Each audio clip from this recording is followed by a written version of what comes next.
Hello दोस्तों, कैसे हैं आप लोग। ये वीडियो जो है यूनिवर्सिटी और कॉलेजों के लिए है, क्योंकि बार काउंसिल ऑफ इंडिया ने 31 जुलाई 2026 को लास्ट डेट रखा है। किसके लिए? तो final opportunity to all existing centre of legal education to submit and complete application on or before 31 July 2026, मतलब 31 जुलाई 2026 तक आपको अपने जो भी लीगल एजुकेशन सेंटर है, जो भी कॉलेज है, यूनिवर्सिटी है, ठीक है, उनको अपना कोर्स से रिलेटेड जो भी वो लोग कोर्स उपलब्ध करा रहे हैं या बच्चों का एडमिशन ले रहे हैं लॉ में, तो उन सभी को अपने कोर्स के बारे में पूरी जानकारी बार काउंसिल ऑफ इंडिया को देनी होगी। नहीं तो उनकी जो भी डिग्री या मतलब जो भी यूनिवर्सिटी के लिए जो लाइसेंस है उसे रद्द कर दिया जाएगा, कॉलेज और यूनिवर्सिटी के लिए। ठीक है, देखिए ये किसको किसको भेजा गया है। Vice chancellor, registrar, dean, principal and director all university and existing centre of legal education in imparting legal education. ठीक है, तो ये भेजा गया है। कह रहा है कि the Bar Council of India has from time to time notify the procedure, applicable fee structure, timeline and regulatory requirement for registration and submission of application by university and center of legal education seeking extension or renewal of approval for existing law courses। ठीक है, तो ये आप एक प्रकार से renewal समझ सकते हैं। ठीक है, जो भी यूनिवर्सिटी, कॉलेज या लॉ सेंटर हैं जो लॉ कोर्सेज उपलब्ध करा रहे हैं, उन लोगों के लिए है कि अपने कॉलेज के बारे में पूरी जानकारी बार काउंसिल ऑफ इंडिया को भेजनी होगी। ठीक है, यहाँ कह रहे कि the Bar Council of India is conscious that failure to complete the application process में adversely affect the concerned institution and more importantly the student seeking admission to law courses। ठीक है, तो जो लोग लॉ कोर्सेज में admission लेंगे उनकी जो डिग्रियां हैं इनवैलिड कर दी जाएंगी। ठीक है, accordingly as a final facilitative opportunity, all existing center of legal education are hereby permitted and directed to submit and complete their application in all respect positively on or before 31 July 2026। ठीक है, इसके पहले सब जमा कर लेना है। इसमें देखिए कितने पॉइंट्स दिए गए हैं, ये सारे पॉइंट्स को एक बार ध्यान से आप लोग देख लीजिएगा। जो लोग भी यूनिवर्सिटी, कॉलेज या जो भी एजुकेशन सेंटर चला रहे हैं लॉ से रिलेटेड। ठीक है, इसमें क्या क्या है कुछ हम लोग देख लेते हैं इम्पोर्टेंट। फर्स्ट है, एवरी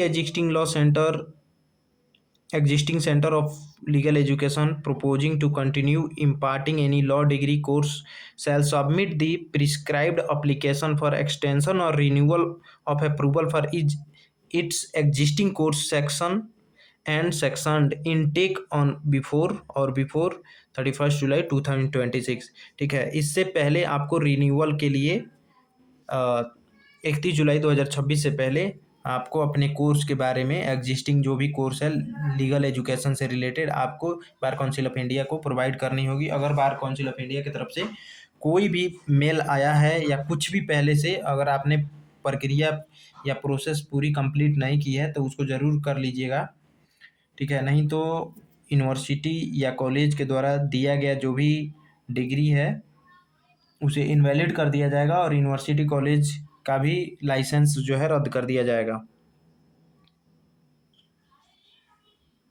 देखिए यहाँ पे कर रहा है, centre of legal education which has merely registered on the portal, created an application और generated an application number shall complete the entire application process within aforesaid period. ठीक है, इसके पीरियड के पहले अगर आपने एप्लीकेशन उस पर पोर्टल पे एप्लीकेशन क्रिएट किया है, ठीक है, और जनरेट किया है एप्लीकेशन नंबर, तो उसको कंप्लीट करना पड़ेगा। An application shall be treated as complete only upon final submission of all prescribed particular and document and payment of entire applicable fees। ठीक है, तो इसके लिए कुछ applicable फी भी है, वो पूरा पेमेंट करने के बाद आपको अपना एप्लीकेशन फॉर्म सबमिट करने के बाद जब पूरा कंप्लीट हो जाएगा तभी उसको कंप्लीट माना जाएगा। देखिए, payment of entire application fee, ठीक है, अप्लीकेबल फ़ी पूरा पेमेंट करना पड़ेगा। Mere portal registration, generation of an application number, uploading some document और part payment of fee shall not constitute submission of complete application, ठीक है।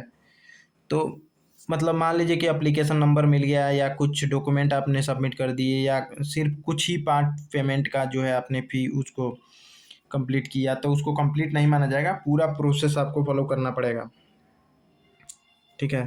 तो ये सब आप लोग देख लीजिएगा, काफ़ी इम्पोर्टेंट है।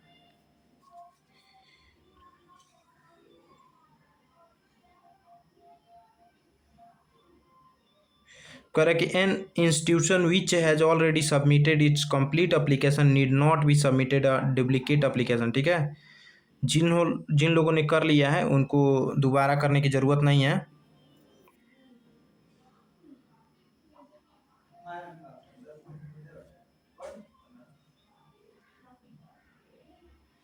और जिन्होंने मान लीजिए कि उस पर कंप्लीट कर लिया है but portal continue to reflect the incomplete, फिर भी वो इनकम्प्लीट कर रहा है या पेंडिंग स्टेटस दिखा रहा है, तो आपको कम्युनिकेट करना पड़ेगा legal education department of Bar Council of India से, ठीक है, 31/7/2026 से पहले। और आपको पूरा प्रूफ फाइनल सबमिशन का रिलेवेंट स्क्रीनशॉट, ठीक है, आपको भेजना पड़ेगा।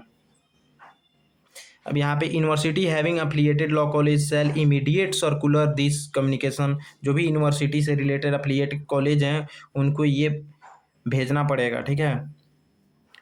मतलब स्टुपुलेटेड पीरियड, इस पीरियड के पहले आपको इन्फॉर्म करना पड़ेगा सारे कॉलेजों को।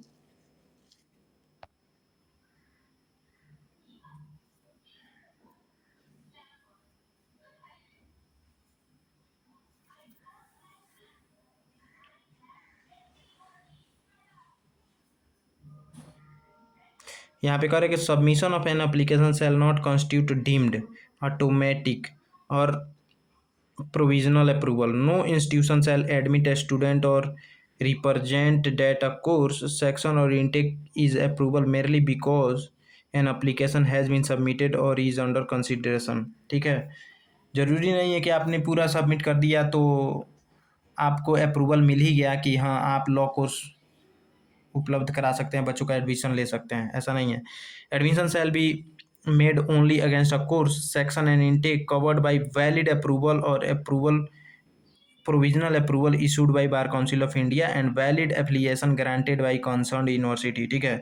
तभी आप एडमिशन ले सकते हैं जब आपको बार काउंसिल ऑफ इंडिया की तरफ से प्रोविजनल अप्रूवल या अप्रूवल ना मिल गया हो या एफिलिएटेड का आपको मतलब साइन न मिल गया हो यूनिवर्सिटी की तरफ से।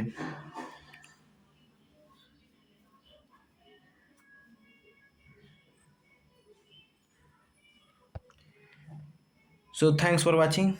अगर आपको और भी लॉ से रिलेटेड कोई भी जानकारी आप चाहते हैं कि आपको मिलती रहे तो हमारे इस यूट्यूब चैनल को सब्सक्राइब कर लीजिए और इसमें नीचे जो भी दी गई बातें हैं उसको आप ज़रूर पढ़ लीजिएगा।